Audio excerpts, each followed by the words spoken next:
do you end up with the invasion, Chris, of Northern Australia? I don't think there's a need to do that. It's possible that someone would have been dumb enough to try. But the problem is that the immediate pre-Coral Sea plans the Japanese were looking at, they don't seem to have quite grasped how big Australia is.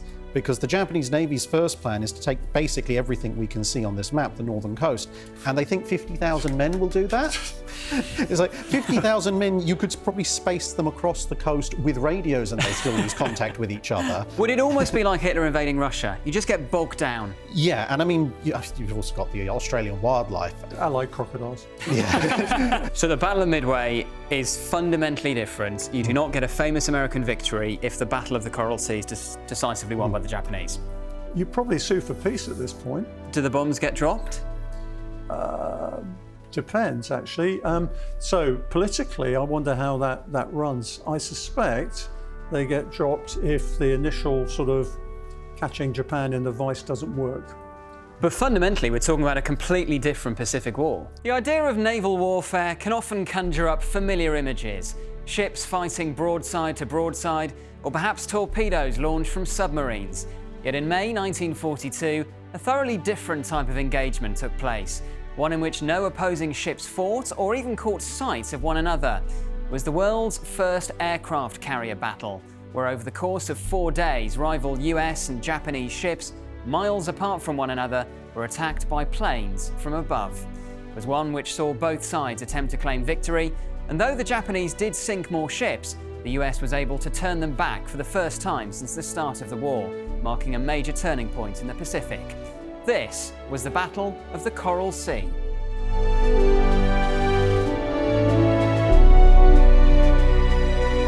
I'm James Hanson, and welcome to History Undone, the show where we look at how the briefest of moments can shape our world. Every episode, we focus on a different military campaign or tide of history, and with the help of our experts, we ask whether split-second decisions could have changed the outcome and history itself. This episode is sponsored by Visit Malta. Right in the heart of the Mediterranean, Malta is a blend of history, culture, nature, and hospitality. To find out how you can explore more wonder and learn about Malta's rich history and culture, head to visitmalta.com. Today, it's the Battle of the Coral Sea, a major first in the history of warfare and a strategically vital moment that kept the Allies in control of Port Moresby in New Guinea, potentially changing the course of the war. Yet what if the US had been decisively defeated here? That's a question for our experts, and joining me as ever is the historian and author, Rear Admiral Dr. Chris Parry, and returning to the channel is the YouTuber and naval historian Drachinifel. Welcome to you both. Now in front of us we have a big map of the Pacific as it would have been in 1942, and of course this is about 5 months on from Pearl Harbor. It's not long until the Battle of Midway, and we'll talk about the significance of what happens in the Battle of Coral Sea on the Battle of Midway. And this is all taking place down here on the map. So you've got the Coral Sea just to the northeast of Australia. You've got the Solomon Islands here, and this is the massive island of New Guinea, which is very crucial, of course, to what we'll be discussing today. Drac, welcome back to History Undone. Always a pleasure. Do you want to sum up what's been happening really ever since Pearl Harbor? Because is it fair to say this is the height going into the Battle of the Coral Sea, the height of Japan's influence in the Pacific? Pretty much. At this point, much like the early German offensives at the start of the Second World War, Japan looks to be unstoppable. So they've come down sort of south-southwest, they've hit the Philippines, they've driven the Americans out of there, they've landed all along Southeast Asia. Some of this is British imperial territory, some of it's French Indochina, but they've taken all of that. They've advanced out to the west, taking various islands going that way, and they've pretty much crushed anything that came before them. Obviously at Pearl Harbor, the majority of the US standard battleships have been crippled or sent into the dry docks. But the US carriers are on a little bit of a back foot because the Americans have a substantial carrier fleet, but of the ones that they have available at the start of the war, they've only really got 4 fast fleet carriers, Lexington, Saratoga, Yorktown, and Enterprise. They think Ranger is really too vulnerable. Langley's been converted into a seaplane carrier, and Wasp is only just coming into commission. They're very worried about how vulnerable she is, which turns out to be with good reason. Hornet, although she features a little bit in what we're about to discuss, is still in the process of commissioning at the start. Whereas the Japanese, they've hit Pearl Harbor with 6 big fleet carriers. They've got a bunch of conversions and other smaller carriers waiting in the wings. And that's allowed them to make these huge advances. They're down, obviously, here in New Guinea. They've gone into the Indian Ocean. The Royal Navy's plan to counter them has gradually been whittled away by 2 years of war up till this point. So you have Admiral Somerville waiting for them. Operation C happens. Neither side really confronts each other in force, which is probably just as well. There's opportunities on both sides there to do a huge amount of damage to each other, but nothing really comes out of it. The British lose some heavy cruisers, the old carrier Hermes, the Japanese withdraw. But realistically, there's no immediate opposition available to them in the Indian Ocean. They think that with the American carriers only having done a few minor raids here and there, that the Americans are definitely on the back foot. And so now they're looking at completing what they see as their outer defensive perimeter. So the Japanese war plan has never been to just continuously keep going until they hit the American West Coast. Their idea is to conquer what they think they need resource-wise, but then establish this defensive line and then essentially grind down any Allied response that tries to come back through in a series of battles, culminating in what they hope will be a big decisive battle. And the thing that's under discussion at the moment is what are they going to do about this southern area, because they've got the northern part of New Guinea is coming under their control, but they're debating, how do we finish that off? Do we take bits of Australia? There are other islands out over here that they want to take as well. And so they start putting together an operation to try and address some of this. Chris, welcome back to History Undone. Always great to have you with me. Why is this area of so much significance? Why is it strategically so important? There's an issue associated with the Rabaul here, which is a major fleet base for the Japanese. It's within range, as is New Guinea, of long-range bombers, flying fortresses, B-17s from Townsville and Cooktown in the north here. And the link between Australia and America is absolutely critical. Admiral Ernest King, the Chief of Naval Operations, says this is one of the things we cannot afford to lose, is the link. Because if we are going to go back into the South Pacific, we're going to need Australia and the links to it. And certainly New Caledonia, Fiji, Samoa, these islands are vital to that link. So the Americans can't afford to lose them. And what the Japanese would be able to do if they took New Guinea and extended into the Solomons, which in fact they do, to Tulagi, which is near Guadalcanal, is they can project power all the way down here. And as Drac says, the idea here is to have an energy, economic and defensive hub here that goes all the way across the Pacific. And at each stage, you're able to use air and sea power to attrit, to use the American expression, anything that comes through. And it's not a bad plan, to tell you the truth, if you can actually complete that. But right now, Australia is a staging post, as a logistics centre. These islands are all thorns in this and can penetrate this area here. And let's not forget, okay, this is the furthest they are from the Japanese home islands. Yeah, that's a good point. And I think it's worth mentioning, and Drac sort of hinted at it, just before the Battle of the Coral Sea, the two American carriers in Task Force 16, Enterprise and Hornet, have just conducted the Doolittle raid, which nobody expected. And of course, the Japanese feel pretty hurt about that. Meanwhile, Yamamoto is planning to try and snare what American carriers are left with an operation on Midway Island. And then they say, look, what are we going to do down here? The army has all sorts of grand plans, but then realizes there isn't a transport or the troops to actually do it. And so they compromise basically and say, well, why don't we take Port Moresby? It'll save us having to push across New Guinea. Absolutely infamous terrain, jungle, mountains, everything. You don't want to go that way. Let's go by sea. We've got Rabaul here. Let's put together a landing force, a screening force, and also top cover from some carriers as well. And essentially that is the Japanese plan. Intelligence, the Americans are reading probably 85% of the Japanese naval code at this point. The British also are having some success, and they pick up that a major operation is building, and also the features of it, oddly enough. And they particularly notice that the 5th Carrier Division which consists of the heavy carriers Zukaku and Shokaku, are being deployed to this region. So that gives everybody the idea that this is a major operation inbound. And then, Drac, do you want to talk us through what the US have at their disposal? So the US, at the moment, they have 4 carriers available. Saratoga's been damaged, but that's sort of compensated for by the fact that Hornet, by this point, has now come online. So as was just mentioned, we've got Enterprise and Hornet. They've hit Tokyo with a Doolittle raid. They've then headed back to Pearl Harbor to refuel, rearm, etc. The US already has the Yorktown over in the Coral Sea. They have the Lexington a little bit further to the southeast.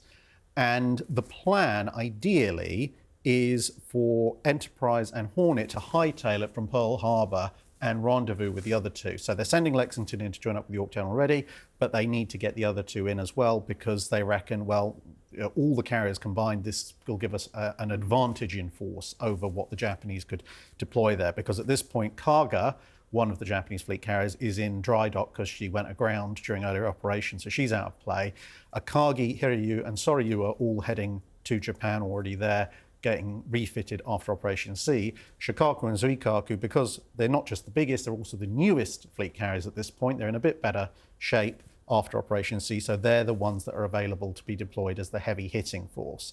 And so because the Japanese know that the Americans already have some carrier presence, I'm not exactly sure how much, but some they think in this one, area. I think, right? I think that they've got one down there. I mean, what's interesting is they've detected Hornet and Enterprise going back to Pearl, and they assume they're staying in the Central Pacific. And so I think, from the intelligence, they think there's one down there, so that's a good option. And then they send submarines to try and basically lock down the Coral Sea to try and keep everything else out. So they're trying to create a fixed battle where they know roughly what the enemy is going to be. They're going to bring what they think is overwhelming force to bear. And the idea is that you'll have this separate group with Shikaku, Zuikaku, and its escorts. They're the ones who'll take out the American carriers if they do find any, and you have a landing force to invade Port Moresby, and that's a completely separate force coming in from a slightly different direction. And they do have their own escort, but the heaviest escorts, they have a handful of old heavy cruisers and the Shoho, which is a light carrier. Well, there we go. That's the backdrop to the Battle of the Coral Sea. Let's zoom in now and focus on the events of the battle itself.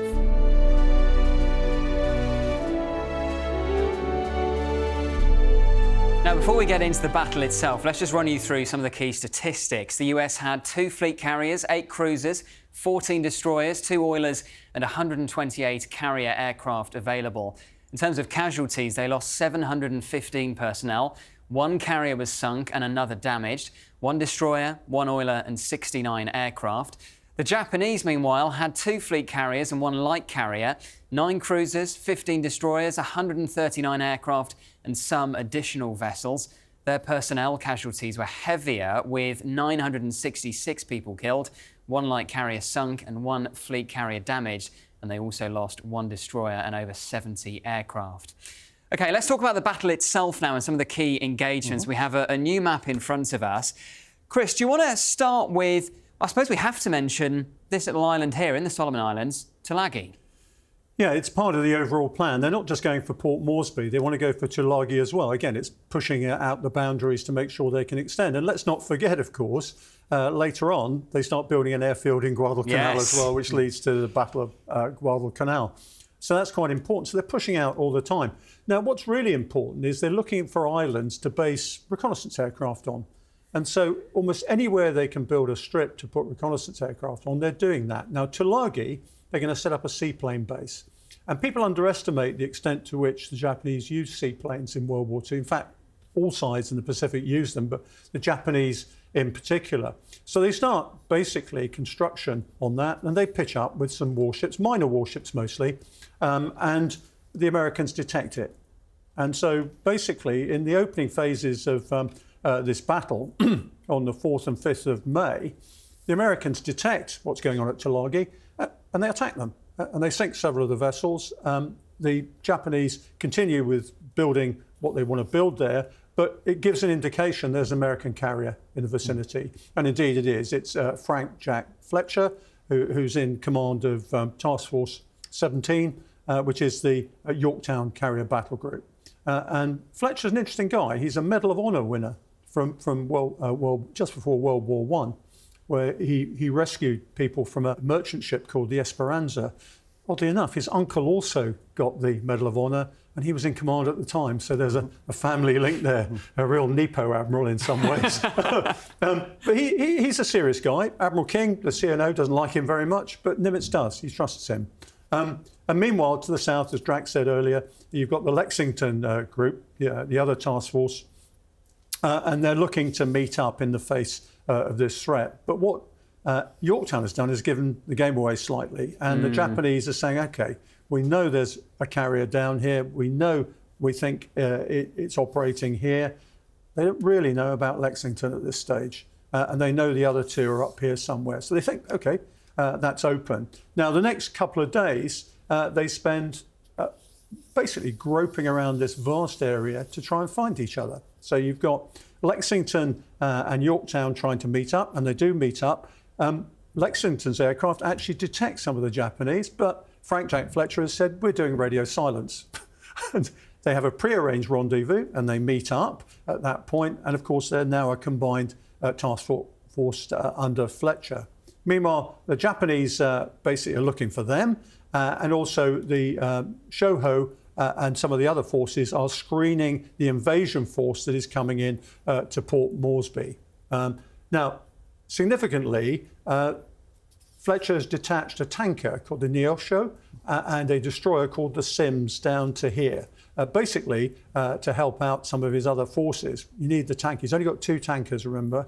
Okay, and so what you've got is Shoho with one group here, and you've got Sims and the destroyer and Neosho. And to make a long story short, the reconnaissance aircraft on both sides misidentify these groups as carriers. And in fact, it's true. Shoho is a carrier, but it identifies it as a heavy carrier. The guy who identifies it wrongly actually gets back and said, you know what, I made a mistake. But in the meantime, both sides have launched strikes against what they think are the main carrier effort on the 7th of May. And they don't stop at that point. And the long and the short of it on the 7th is it gets too late to launch a second strike, even if the opposing carriers are found. And they come within 70 miles of each other in the night and don't actually know about it. So they're manoeuvring around, groping in the dark, trying to find each other. What is characterized on the 7th of May is the number of false reports and the inability to actually analyze the intelligence that comes in to actually say, that's where they must be. Interestingly enough, both commanders, Tagaki on the Japanese side and Fletcher on the American side, have an instinct about where their opponent is, and they're right. And that's what happens overnight. Drac, do you want to pick up the story? Yeah, so what Fletcher's done is he's dispatched Admiral Crace's group, so this is just cruisers and destroyers, and he's sent them to the Jomard Passage ahead of his carriers because he knows that there's an invasion group and he knows that there's a fast carrier group out there somewhere. He knows these are separate, so he thinks, well, if I put Crace's cruisers in the Jomard Passage, then whatever else happens, they can catch and destroy or at least repulse any invasion force. And this is part of what leads to the confusion because, as Admiral Parry said, everyone is getting the reports wrong, both in terms of location and in terms of what ships people are seeing. So the Japanese, at one point, some of their recon aircraft spot Crace's group, but they report that as carriers, as well as having reported Neosho and Sims as carriers, not having spotted the actual carriers. And the US has sent off this big strike package. They think that they're going to hit Shikaku and Suikaku. They don't see anything. They keep going, and suddenly they find poor old Shoho, which has a handful of fighters. It's got a few Zeros. It's got 4, isn't it? Yeah, and half its air group is A5Ms, which are the Zero's predecessors. They still have fixed landing gear. So suddenly you have this monstrous strike group that's designed to pulverize 2 fleet carriers coming after this one tiny light carrier. And the only shocking thing about that entire engagement is that Shoho lasts as long as she does. She's absolutely pummeled. Famously, one of Lexington's flyers radios back, scratch one flat top. And so the Americans are thinking, OK, we've sunk a carrier of some description. There's various US Army Air Force B-17s hovering around, just blowing up fish because they can't hit the broadside of a barn. Actually attacking their own ships as well at one stage. Yeah. So so you said we've got Shikaku and Zuikaku. They're kind of heading south. Are they seeing anything? Heading north, heading south. They're doing kind of a racetrack patterns, trying to get in close enough to launch a strike, but then get away when they can't find a strike. And Royal Neosho and Sims also get hammered because they send off a similar, a strike big enough to kill Yorktown and Lexington, but then when they realise, it's just a single oiler, they pull most of their forces back, and just the dive bombers end up going after Neosho. Although that camp could be quite critical because the other tank has already been sent away because she's pretty much on empty, which means that with Neosho out of the picture, Fletcher is just running on whatever fuel he's got internally on his ships, and that basically puts him on a time limit as to what he can now do. Then you then have the US group, the carrier groups, and they're thinking, right, we've got to get ready for tomorrow. And then the slightly weird thing happens of right towards the evening, because the contact from the Japanese recon group with Admiral Crace's group, that report reaches the Suikaku and Shokaku late, and they think, we're going to risk it. We're going to send a small strike out to see if this carrier contact is valid, as opposed to the one that turned out to be Neosho. But because they know this is going to go out late in the day, come back at night, they're only going to send some of their best pilots. So it's a small scratch force quickly sent away. And the irony of it is, at this point, you've got Crace's group here, you've got Yorktown and Lexington about here, and at that point, Shikaku and Zuikaku are actually behind them. So what happens is it's this little force, but it has basically some of the best pilots, ends up flying almost into Yorktown and Lexington, which they don't know are there. And on their radar, the Americans are going, I wonder where these guys have come from.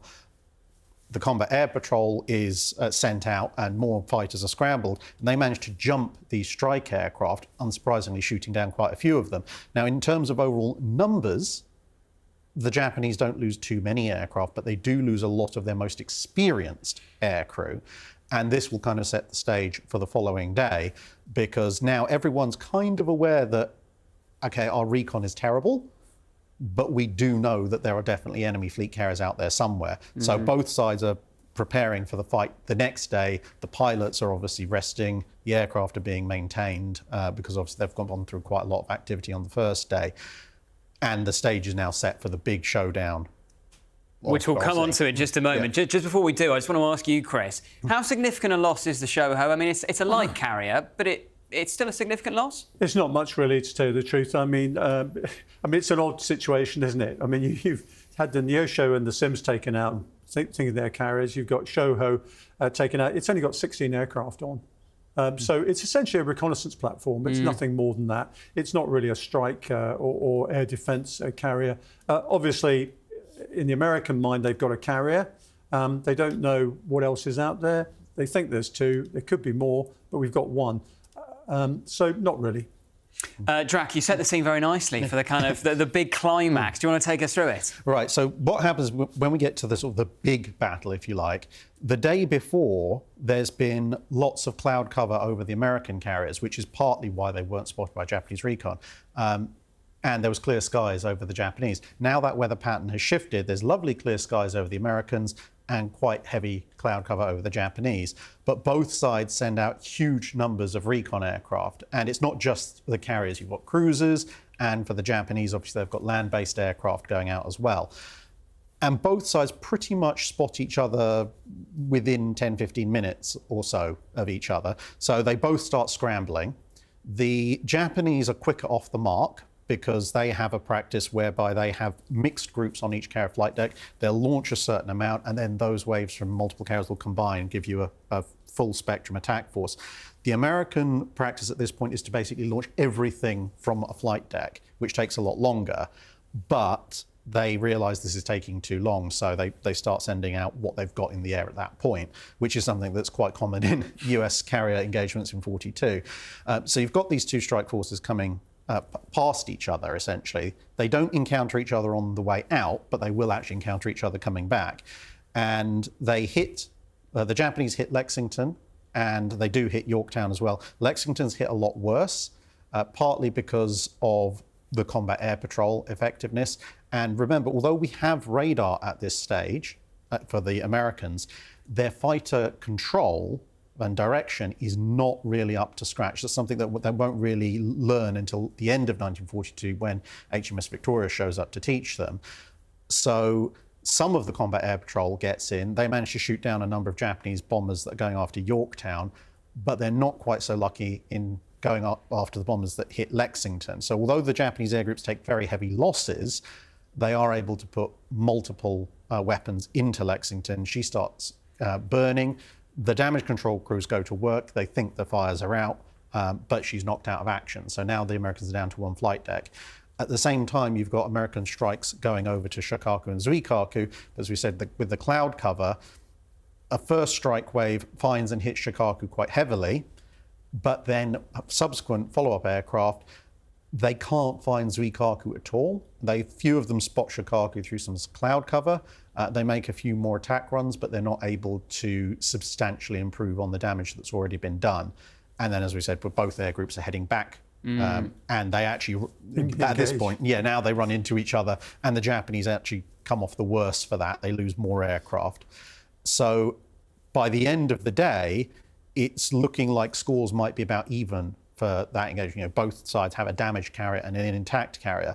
The two key differences, though, are because of the loss of some of those elite Japanese pilots the day before, the Japanese strike was slightly smaller and significantly less well led. So they've suffered even more casualties to their air groups. So although Zuikaku is pretty much intact, what she's got available at the end of the day in terms of intact aircraft is maybe a third to half of one carrier's worth of aircraft. There are more aircraft aboard, but a lot of them are damaged and again need fixing up. The Americans, on the other hand, they've got a lot more of their aircraft, now mostly clustered aboard Yorktown, but then we get multiple explosions happening aboard Lexington, because although they've damped down most of the initial fires, you've got escaping aviation gasoline fumes building up.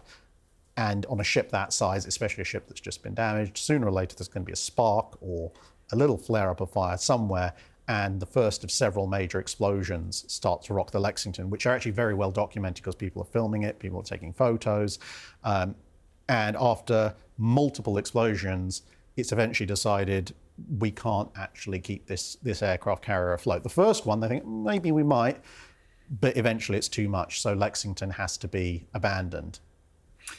And Chris, I suppose the significance of the two damaged Japanese carriers is the fact that they then can't play a big role at Midway. Absolutely. Shikaku takes 3 months to fix. Zuikaku, it's not so much the ship itself, but as Drac indicated, the air group, they lose 93 aircrew in this engagement, which is pretty significant. The Americans lost 36. And what's really interesting about the way the Japanese operate is they match an air group to carriers. They don't mix and match.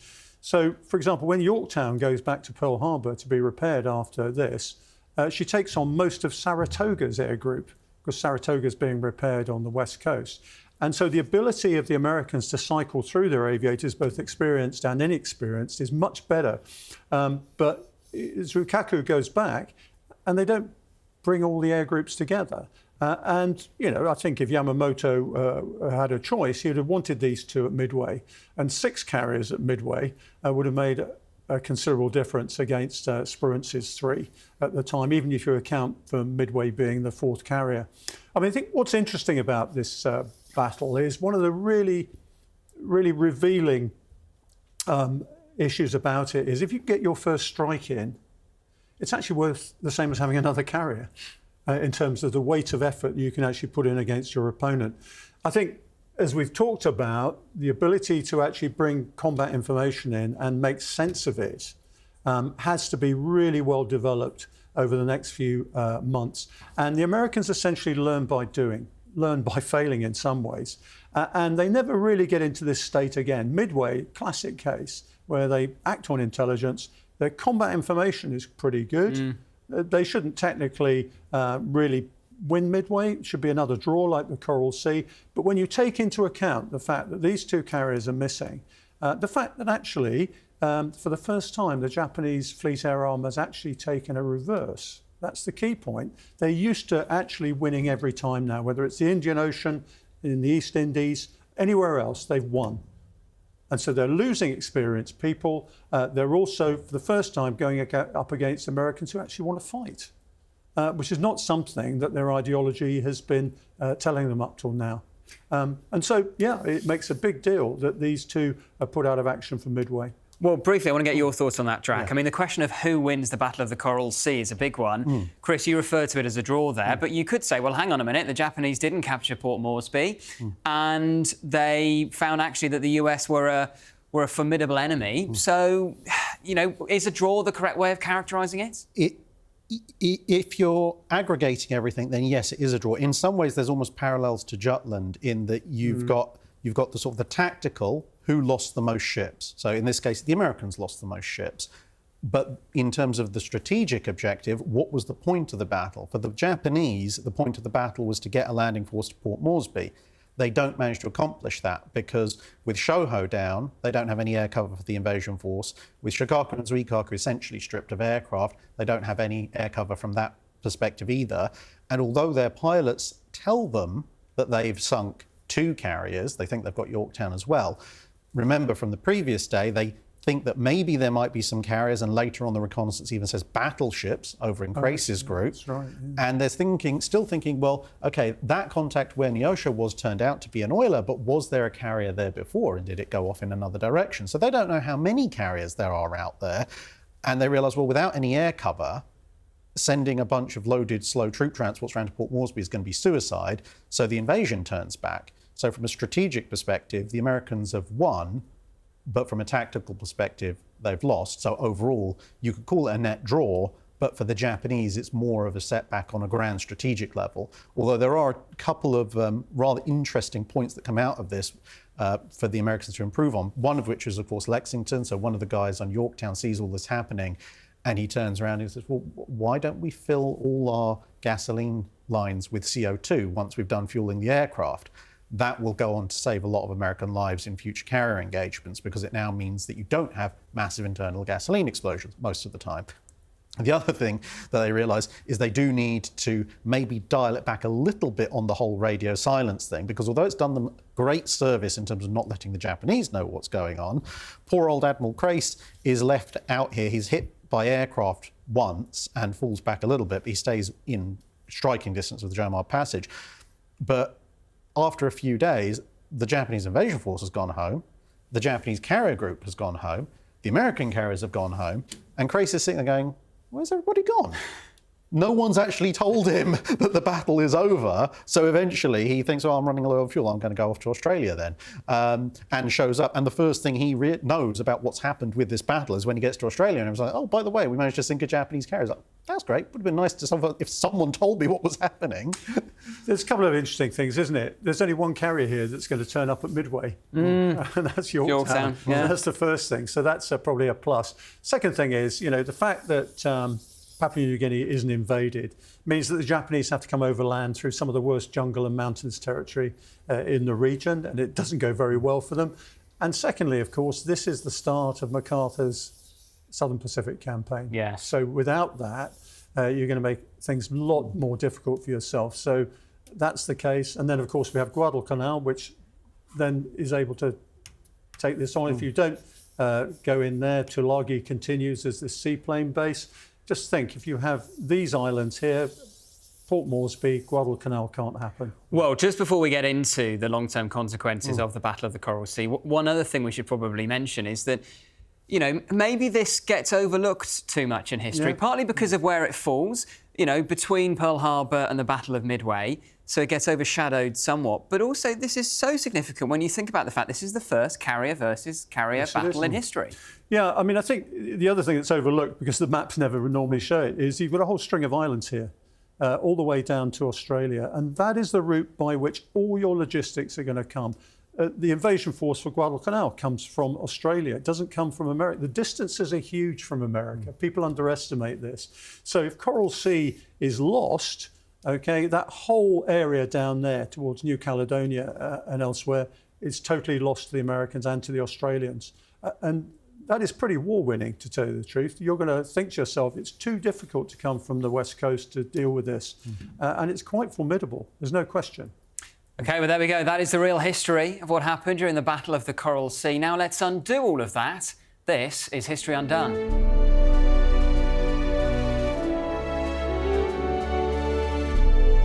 OK, let's do what we love doing here in History Undone and ask ourselves, what might history have looked like had the Battle of the Coral Sea played out differently? Drac, to start with you, if we're calling it essentially a draw, what would have needed to go differently for a decisive Japanese victory?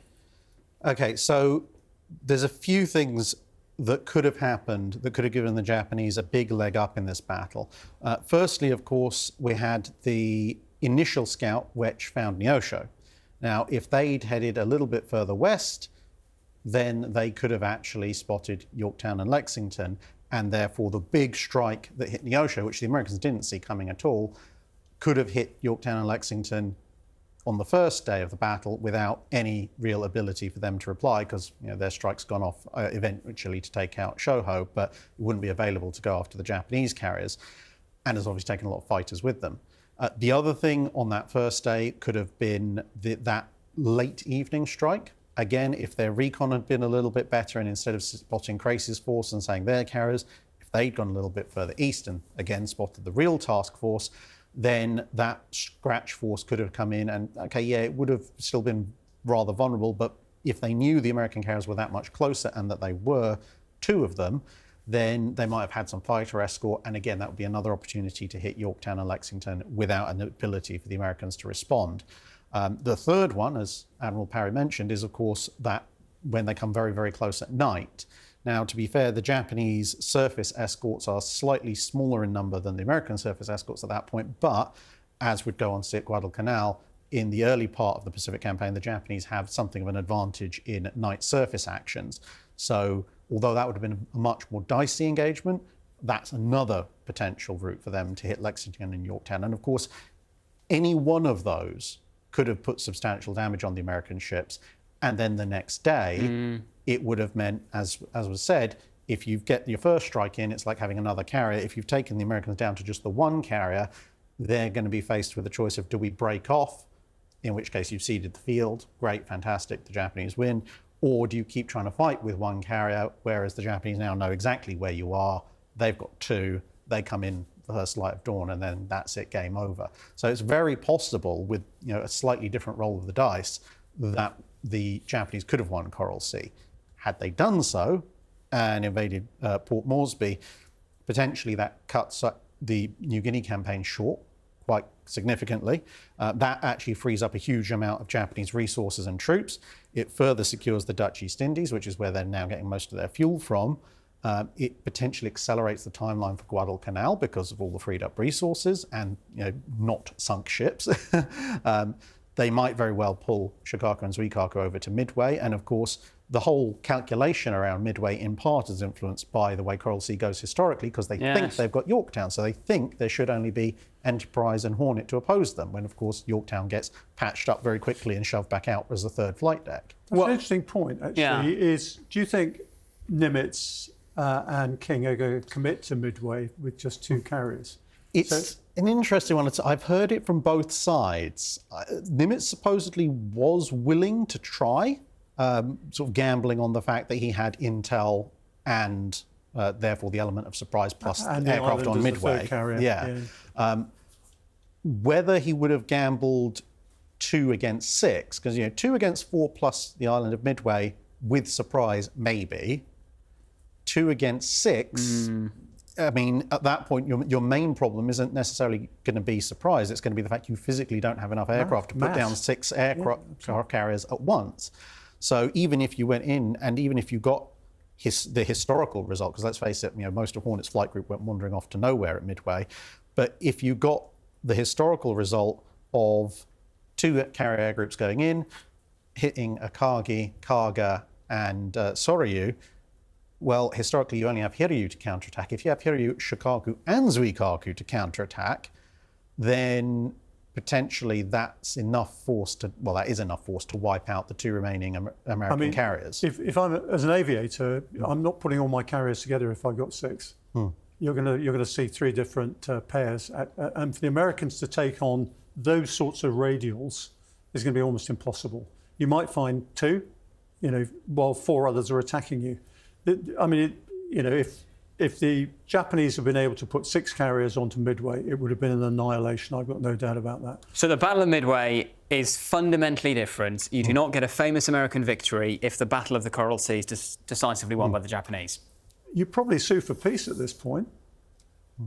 You reckon they would go that far? You need... Well, the Americans put as one of the participants said, we put everything that could float, fire and torpedo into that battle.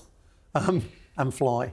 And so, if they lose Midway catastrophically, I mean, look how close that is, relatively speaking. They've consolidated here. Australia's neutralised. They're pushing into New Caledonia, Samoa and Fiji. This whole area here is covered with aviation.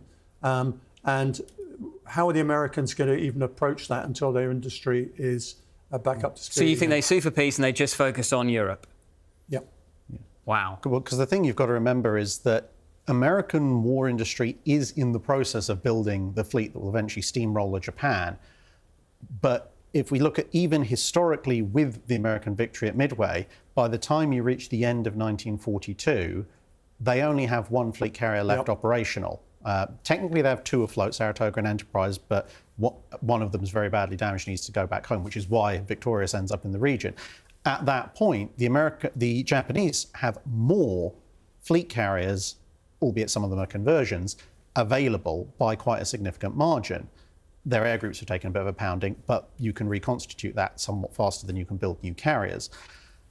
And that's our original timeline. If in this revised timeline, the Japanese don't lose as many, if any, carriers at Midway, and the Americans have lost any that they've committed there, they're on a much greater carrier deficit much earlier, which means they won't be in a position to contest Guadalcanal, at which point there's not really a huge amount of point in throwing just surface ships against an enemy who has complete aerial dominance at that stage. Now, just because you sue for peace, it doesn't necessarily mean that's going to stick. Correct. But it might give you enough breathing room to get the Japanese to back off a bit. Maybe they're not bombing Pearl Harbor with long-range aircraft based out of Midway. And then you keep cranking out the Independence class, the Essex class, and all the other ships, because those are going to start coming online in 1943. You'll have, if you're making up for these losses, you're probably looking at late 43, early 44. And of course, the Japanese are building their own carriers, and without the various engagements like at around Guadalcanal, various engagements there, and subsequently, if they're not losing carriers as well, you've got a lot further to catch up. So ideally, you'd probably be looking at maybe mid-44 before you've now got a decisive material advantage in fleet strength, which happens to coincide very well because mid-44 is just about when the Allied invasion of Normandy is kicked off. At that point, the Kriegsmarine is neutralised, the Italians are going to be neutralised very shortly thereafter, and suddenly there's a whole lot of Allied attention, not just American, but even to a certain extent British, that can then be turned around and focused on the Japanese. Right, well, if we're saying that one of the biggest what-ifs from the Battle of the Coral Sea is what happens to the Battle of Midway, I suppose the other one is then what happens to Australia. And it's worth saying that the Australians had a limited role in the battle themselves. Yeah. Do you end up with the invasion, Chris, of Northern Australia? I don't think there's a need to do that. You're right on the end of their lines of communication. That's the first thing. And there's not much there. Most of the conversations between the Army and the Navy is, what's the point? If we can neutralise the threats that's coming from here and here, then that's fine. And frankly, it's not just the carriers, of course. Drac will be aware. There's a huge air fleet operating from the islands as well. Everybody forgets that the Japanese deploy huge numbers of aircraft from land, even though they operate over the sea. What's quite interesting, though, is one of the things you pick up. Payson Phillips O'Brien has produced a really good statistic that says that nearly 40% of all Japanese aircraft that flew over the Pacific weren't destroyed by enemy action. They got lost. They weren't delivered to the front line. And that was absolutely critical in sustaining this. And if you're losing that amount of aviation, the Americans, as Drac says, are going to get to a point where they are the ones that want to force the decisive action in the same way that the Japanese have been trying to do it the other way around. So you almost get a reversal of this in 43, 44, where the Americans want to suck in the Japanese carriers somewhere And it's almost a mirror image of what the Japanese have been trying to do to the Americans. Drac, do you agree? Would Australia have avoided invasion regardless, or do you think there is a real risk? It's possible that someone would have been dumb enough to try. But the problem is that the immediate pre-Coral Sea plans the Japanese were looking at, they don't seem to have quite grasped how big Australia is. Because the Japanese Navy's first plan is to take basically everything we can see on this map, the northern coast, and they think 50,000 men will do that. It's like 50,000 men, you could probably space them across the coast with radios and they still lose contact with each other. And you know that. I mean that is nearly 4,000 miles. Because the problem is, you've got Darwin and a handful of towns, but the problem is you can't just take those because it's such a big area. It's like, yeah, sure, you take Darwin, someone builds an airfield over here, that's days, if not weeks, march away, and you can launch aircraft and the aircraft can be gone before you ever get there. So it's kind of an all or nothing. And the Japanese army does the calculations and they realise they're going to need, 250,000 to 500,000 men, and that's before the Japanese Navy says, well, why should we commit to this? This is useless to us. We want Brisbane and Sydney. And they're like, oh, well, okay, we're just adding an entire coastline of either the world's largest island or smallest continent onto the roster. Would it almost be like Hitler invading Russia? You just get bogged down. Yeah, and I mean, you've also got the Australian wildlife, and as much of the Australian wildlife is mimetic, in this kind of environment in Southeast Asia, wildlife is legitimately a threat. There's cases later on the front lines where the British are involved, where a Japanese unit gets driven into mangrove swamps, and after a couple of nights with the mostly crocodiles and other nasty wildlife that's there, a very, very diminished Japanese force is all that's left to clear up, and they didn't have to fire a shot to do that. So allied crocodiles. Yeah, I mean, if the Japanese had landed an army in Australia, I think be swallowed up. Yeah, missing presumed fed to the locals. The Australian army would probably turn up a couple of months later and wonder what all these strange insignia were on bits of cloth wandering through the desert. If the Japanese were sensible, they just go, look, we've cut off their lines of communication to the States. That's not going to happen. We've driven the British back into the far west of the Indian Ocean, so they might resupply Australia via Perth, but not with anything close enough to enough forces to do damage to us. So Australia is neutralised. If the Japanese decide they are actually going to go after Australia, probably every Allied planner is just going to be quietly saying a prayer of thanks next evening. It'd be like Manchuria. Yeah. What's really interesting is what do the Americans do here if they are shut out? How would you approach this, I wonder? Well, actually, that's the route in. You actually say, right, I'm going to concentrate on the Japanese home islands, because what you're going to do is then force them to draw their horns back in again. And so I think if you bring the Soviet Union in, if you can, or Soviet Union decides it's would like to come in, and you drive through this area here, then that's how you would probably do the campaign. And you've also got to bear in mind that historically you have the American push up through the Marshalls, the Carolines, etc. That's kind of the Central Pacific push from Pearl under mostly US Navy leadership, and then you've got the Southwest area, which is mostly US Army under MacArthur, and that's all dominated by MacArthur's promise to go back to the Philippines, partly because they're able to hold this area. If pretty much all Allied forces that aren't in Australia have been driven out, then MacArthur's reputation, which has taken a bit of a boost from his I will return thing, is going to take a big hit. And logistically, if your plan is to invade, the entirety of New Guinea amphibiously and gradually fight your way up to the Philippines, that's a much, much harder sell. At which point MacArthur's probably going to be told, yeah, thanks, but no thanks, we'll liberate the Philippines afterwards. I'm sure that campaign doesn't happen, to tell you the truth. And so you either go for the Japanese home islands, or you go for Admiral King's plan, which basically through the Carolines, Marianas up to there. And that's really dangerous with all these fairly live Japanese carriers flying around and all the other bases they've got in the Central Pacific. And what time frame were you looking at for this? We're talking about 44, aren't we? Yeah. Before the Americans can get the industrial muscle and the attention, of course, because they're involved in Europe as well at this stage. I mean, I think the key player here is the Soviet Union. So let's just say that Germany's defeated. What does the Soviet Union do at that point? It says, well, okay, there's rich pickings to be had here. There's stuff I want in Sakhalin. There's all sorts of other things I want. The Soviet Union comes in. And so you basically, if you're an American, you're saying, right, get the Soviet Union in. Let's go for the Japanese home islands and watch them draw their horns in. And therefore, do the bombs get dropped? Depends, actually. So politically, I wonder how that runs. I suspect they get dropped if the initial sort of catching Japan in the vice doesn't work. But fundamentally, we're talking about a completely different Pacific War. Yes, yeah. I mean, I think a lot of it will come down, if the Soviet Union gets involved, is the fact that the Allies, i.e. Britain and the States, they've got the shipping. So they can go for Japan and they can go for its islands, etc. The Soviets do not. The Soviets are on their own, essentially a land power. So they can come down, they can crush the Japanese armies in Manchuria, Korea, etc., Kurils, but they do not have on their own amphibious forces to hit the Japanese home islands. Historically, the Americans were in the process of giving them some before the war ended, but if they want to sort of contain the Soviets to be useful but not have a chance at the Japanese home islands themselves, then the Americans and the British can focus on a campaign that leads them to Japan itself, while the Soviets tie up huge amounts of Japanese manpower in mainland Asia. The question then, I think, when it comes to the bombs will be, what kind of casualties have they suffered on the way in?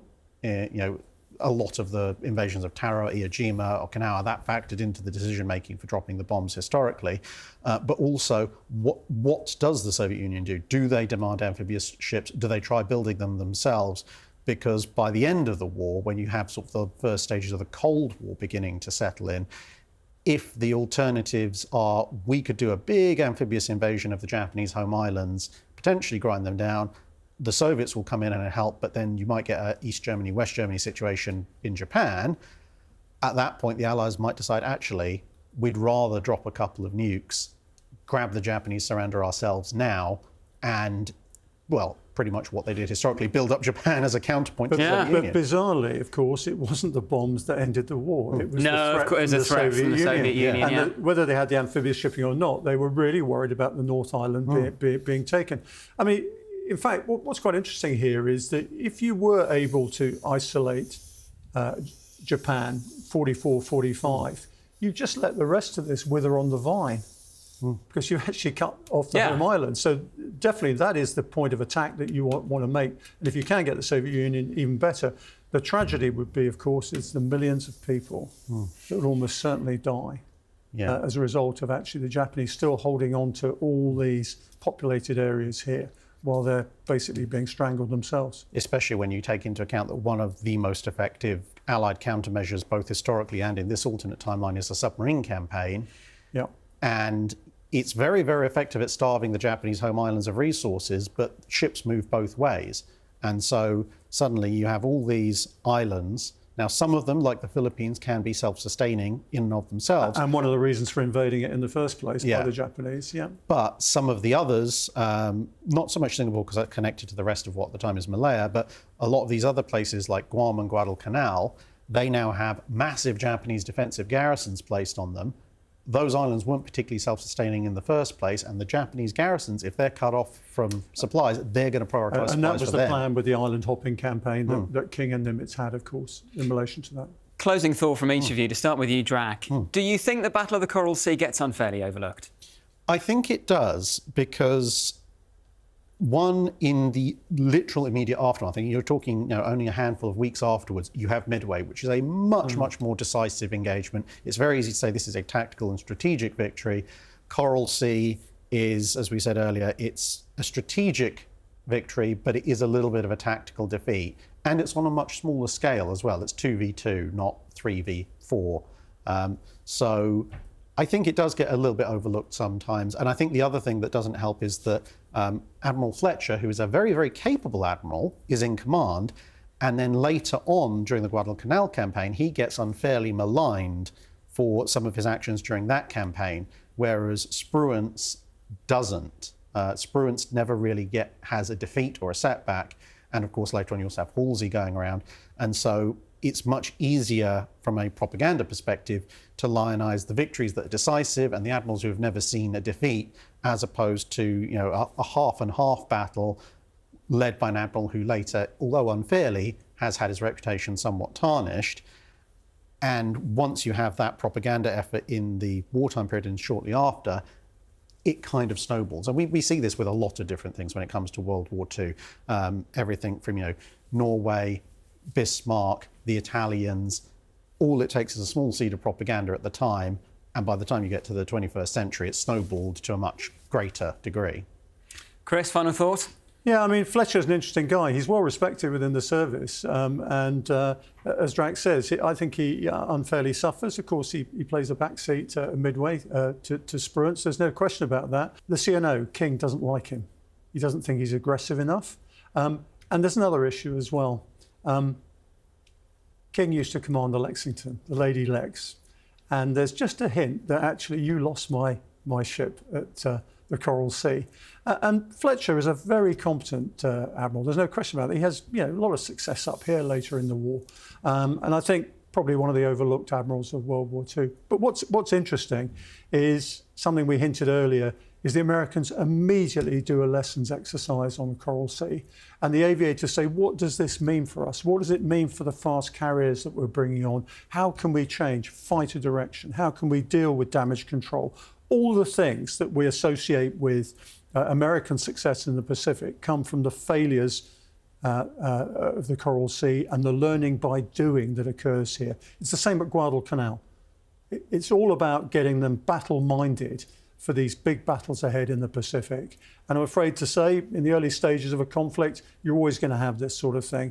And that's typified by the confusion, the bad intelligence, the bad reporting, all that sort of thing. You've got to shake down this sort of thing in combat. You can't really do it in peacetime. Well, gents, as ever, this has been absolutely fascinating. Thank you both for joining me. I think we can say that had the Battle of the Coral Sea played out differently, specifically had it been a decisive Japanese victory and they had captured Port Moresby, then the rest of the Pacific War could have looked very, very different. Does the Battle of Midway play out as a famous American victory? Almost certainly not. As a result, do you get some kind of suing for peace between the US and the Japanese in the Pacific? Do you have the US later on deciding to focus more of their attention instead on the Japanese homeland? Do they convince the Soviet Union to help them in that ambition? But does that risk potentially splitting Japan into two, a bit like North and South Korea? What happens to Australia? Do the Japanese launch an invasion there? Well, maybe not. That would be daft on one level, but you never know. It was considered at one point. And you could get a situation where the rest of the Pacific War from May 1942 onwards looks very, very different indeed. I'm afraid that's all we've got time for today. My thanks to Rear Admiral Dr. Chris Parry and Drachinifel for joining me. And of course, thank you to our sponsors, Visit Malta. Remember, if you want to find out how you can explore more wonder and learn about Malta's rich history and culture, head to visitmalta.com. And we'll be back undoing more history very soon. But in the meantime, remember to like this video and subscribe to our channel, History Undone, on YouTube. And remember, you can also listen and follow the show wherever you get your podcasts. We'll see you next time. Goodbye.